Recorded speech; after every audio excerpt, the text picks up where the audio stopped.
அஸ்ஸலாமு அலைக்கும் வரஹ்மத்துல்லாஹி வபரகாத்துஹு. ஒரு மனிதர் இஸ்லாத்துக்கு புதிதாக வராங்க. இஸ்லாத்துக்கு புதிதாக வந்த அந்த மனிதருடைய இஸ்லாம் இருக்குதே, அது அவருக்கு அழகானதாக ஆயிடுச்சின்னு சொன்னால், அவருடைய முன்னாடி செஞ்ச அனைத்து பாவத்தையும் அல்லாஹ் என்ன பண்ணுறான்? மன்னிக்கிறான். அதுக்கப்புறம் அந்த மனிதர் பிற மனிதர்களுக்கு சக மனிதருக்கு இழைக்கக்கூடிய அந்த குற்றங்களுக்காக மட்டும் அவருக்கு என்ன பண்ணப்படும்? தண்டனை கொடுக்கப்படும் அப்படின்னு சொல்கிறாங்க.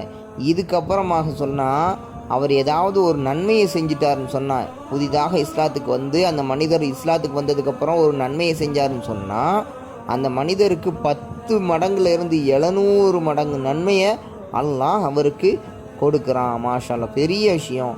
இது போக இன்னொரு விஷயம் என்னன்னு சொன்னால், அதே போன்று அந்த மனிதர் ஒரு தீமையை செஞ்சிட்டார், ஒரு பாவத்தை செஞ்சிட்டாருன்னு சொன்னால், அதுக்கு பல மடங்காக, எப்படி நன்மைக்கு பல மடங்கு நன்மையை பதிவு செய்கிற மாதிரி இதுக்கு தீமைக்கு பல மடங்கு செய்யாமல் ஒரு தீமைக்கு ஒரே ஒரு தீமையை மட்டும் அல்லாஹ் பதிவு செய்கிறான். அதுவும் அல்லாஹ் அதை மன்னிச்சிட்டான். தான் அடியான் மேலே உள்ள பாசத்தினால் அதையும் அல்லாஹ் என்ன பண்ணிட்டான்? மன்னிச்சிட்டான்னு சொன்னால், அதுக்காக அந்த மனிதருக்காக என்ன பண்ணப்படாது? குற்றங்கள் பிடிக்கப்படாது. இந்த ஹதீஸை நபிகள் நாயகம் ஸல்லல்லாஹு அலைஹி வஸல்லம் அவங்க சொன்னதாக அபூ சயீதுல் குத்ரி ரலியல்லாஹு அன்ஹு அவங்க இந்த ஹதீஸை அறிவிக்கிறாங்க.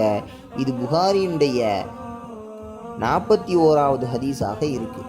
அஸ்ஸலாமு அலைக்கும் வரஹ்மத்துல்லாஹி வபரகாத்துஹு.